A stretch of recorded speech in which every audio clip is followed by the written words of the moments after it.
रथ चाहिए क्या औरत को? ठीक है नवाज भाई, इस वीडियो में हम उसी चीज के बारे में डिस्कस करेंगे कि एक्चुअल में लड़कियों को लड़कों से चाहिए क्या होता है। आज के इस मॉडर्न टाइम में हमें कंट्रोल करने के लिए जेंडर पॉलिटिक्स के थ्रू अलग अलग प्रोपेगेंडा फैलाया जा रहा है। लोगों ने फेमिनिटी और मैस्कुलिनिटी के कॉन्सेप्ट को पूरे तरीके से मिस इंटरप्रेट कर दिया है और हम इसका एक्चुअल मतलब बोलते जा रहे हैं। लास्ट वीडियो में हमने मैस्कुलिनिटी के बारे में डिस्कस करी थी कि किस तरीके से एक एवरेज लड़का सुपीरियर मैन बन सकता है। इस वीडियो में हम ऐसे 5 टॉपिक्स के बारे में डिस्कस करेंगे जिसे अगर आपने एक बार अच्छे से सुन लिया तो आप बाकी एवरेज मर्दों के मुकाबले लड़कियों को और बेहतर तरीके से समझ पाओगे और उनके साथ अपना रिलेशनशिप और स्ट्रॉन्ग कर पाओगे।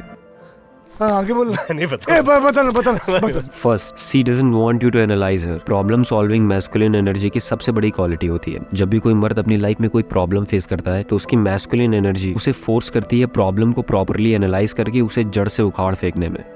पर ये तरीका एक वुमन से डील करने के टाइम काम नहीं आता। जब भी आप देखते हो कि आपके पार्टनर का मूड ऑफ है और शी इज एक्सट्रीमली एंग्री, तो यूजुअली ऐसी सिचुएशन में आप उसे एनालाइज करने बैठ जाओगे, उससे क्वेश्चंस करने लग जाओगे कि क्या हुआ तुम्हें, किसी ने कुछ बोला है। बट ये तरीका बहुत गलत है। ये स्ट्रेटेजी एक लड़की के सामने काम नहीं आने वाली। आप उसे जितना ज्यादा एनालाइज करोगे, उससे जितना ज्यादा क्वेश्चंस पूछोगे, वो उतना ज्यादा इरिटेट होती चली जाएगी। As a woman she wants you to figure out everything without even asking her. She wants your consciousness to match with her energy. बहुत ही सिंपल शब्दों में बोले तो एज ए मैन आपको समझना होगा कि लड़कियों के ओपिनियंस और उनके मूड वेदर पैटर्न की तरह होते हैं जो बदलता ही रहता है। लड़कियों के 90% इमोशनल प्रॉब्लम्स का रूट कॉज होता है फीलिंग्स ऑफ अनलव्ड। जब वो अनलव फील करती है, दैट्स व्हाई उसे एनालाइज करने के बजाय गिव हर योर लव, और इसी तरीके से आप उसे शांत कर सकते हो।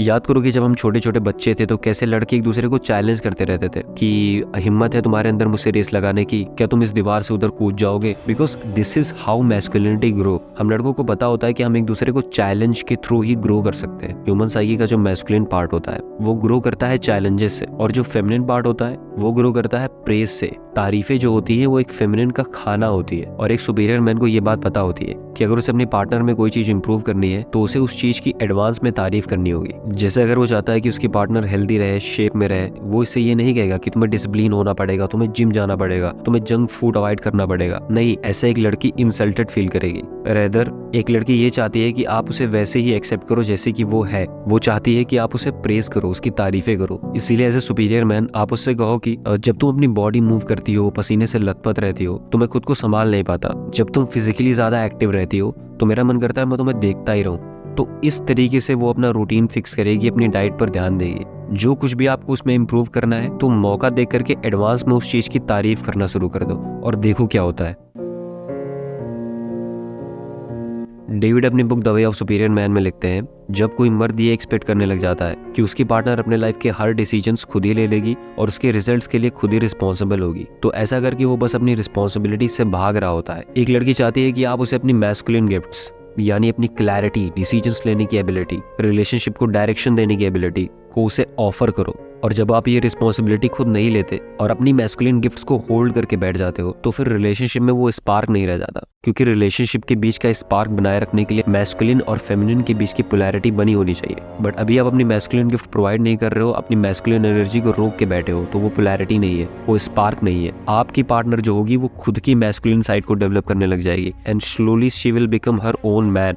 इसलिए जब भी नेक्स्ट टाइम आपकी पार्टनर आपसे ये पूछे कि मैं कौन सी ड्रेस पहनूं, मैं आज क्या खाना बनाऊं, तो आप बजाय उसे ये बोलने की जो भी तुम्हारा मन हो कर लो, जो भी तुम पहनोगे तुम्हारे ऊपर अच्छा लगेगा, नहीं, इस मौके का फायदा उठाओ और उसे बताओ कि तुम्हारे ऊपर ये दोनों ड्रेस अच्छे लगने वाले हैं, बट ट्रस्ट मी, अगर तुम रेड वाला पहनोगी तो तुम ज्यादा सुंदर लगोगी। अपने आप को ट्रेन करो धीरे धीरे उसकी लाइफ के डिसीजंस लेने के लिए, और जो भी रिजल्ट्स निकल के आए उसके लिए खुद को रिस्पॉन्सिबल समझो। कई बार आपके साथ ऐसा होगा कि आपकी गर्लफ्रेंड या आपकी वाइफ आपसे आकर के सीधा बोल देगी कि देखो ये जो काम तुम कर रहे हो ना, इसमें कोई फायदा नहीं है, ये मत करो, इसके बजाय ये वाला काम कर लो, ये ज्यादा ट्रेंडी है, इसकी ज्यादा वैल्यू है। बट एक्चुअल में ये एक टेस्ट होता है, ये चेक करने के लिए कि क्या आप इतने वीक हो कि उसकी एक ही रिक्वेस्ट पर उसकी बातों में आ जाते हो और वो जो कहती है बस वही कर बैठते हो। तो फिर ये देखकर वो और डिसअपॉइंट हो जाएगी और आपकी ये वीकनेस उसके अंदर गुस्सा भर देगी। आपकी गर्लफ्रेंड बार बार अनकॉन्शियसली आपको ऐसे ही टेस्ट करती रहेगी, सिर्फ ये चेक करने के लिए कि आप कितने कॉन्शियस हो, अपने पर्पस, अपने मिशन को लेकर के कितना सीरियस हो। She wants to feel your full of consciousness. अगर एक मर्द को उसकी पार्टनर ही उसके पर्पस से डिस्ट्रैक्ट कर ले जाती है तो क्या ही अपने पर्पस को अचीव करेगा? क्या ही अपनी पार्टनर को इस बेरहम दुनिया से सेफ रखेगा? एक्चुअली में वो ये फील करना चाहती है कि आपकी डिवाइन मैस्कुलिन प्रेजेंस आपकी डिस्ट्रैक्टेबिलिटी से ज्यादा स्ट्रांग है। अगर आप उसकी रिक्वेस्ट को डिनाई करके अपने ट्रूथ, अपनी डीपेस्ट विजडम को फॉलो करो तो वो आपसे डिसअपॉइंट नहीं होगी कि एटलीस्ट आप अपने ऊपर ट्रस्ट करते हो and she will feel relax around you. A feminine woman wants his man to be in charge of the relationship. दुनिया की हर लड़की चाहती है कि आपके अंदर एबिलिटी हो रिलेशनशिप को डायरेक्शन देने की, ताकि उससे अपने अंदर की मैस्कुलिन एज को ना डेवलप करना पड़े और वो अपने फेमिनिन एसेंस में रिलैक्स कर सके। वो ये नहीं चाहती कि आप उसे कंट्रोल करो, बस वो इतना देखना चाहती है कि आपके अंदर क्या इतनी क्लैरिटी है अपने पर्पस को लेकर के, या फिर आप डाउटफुल रहते हो अपने पर्पस को लेकर के। इवन अगर आप एक मिलियनर बन जाओ, आप कहीं जाकर के एक मंक बन जाओ, तो उससे इससे कोई फर्क नहीं पड़ता। उससे बस इस बात से फर्क पड़ता है कि आपके अंदर राइट डिसीजंस लेने की एबिलिटी है। वो ये जानना चाहती है कि आपको पता है कि आप अपनी लाइफ में कहां पर स्टैंड करते हो, आपको पता है कि आपकी रिस्पॉन्सिबिलिटीज क्या है और आप उसको लेकर के कितना ज्यादा अकाउंटेबल हो। In essence she can only trust in your direction when she knows that it comes from your deepest core. That's why as a man हमारी रिस्पॉन्सिबिलिटी है कि हम और ज्यादा कॉन्शियस और ज्यादा अवेयर बने अपने रिलेशनशिप को लेकर के, अपनी लाइफ को लेकर के, और कदम कदम पर रिलेशनशिप को डायरेक्शन दे ताकि वो आपके ऊपर पूरे तरीके से ट्रस्ट कर सके और आपकी डायरेक्शन को फॉलो कर सके।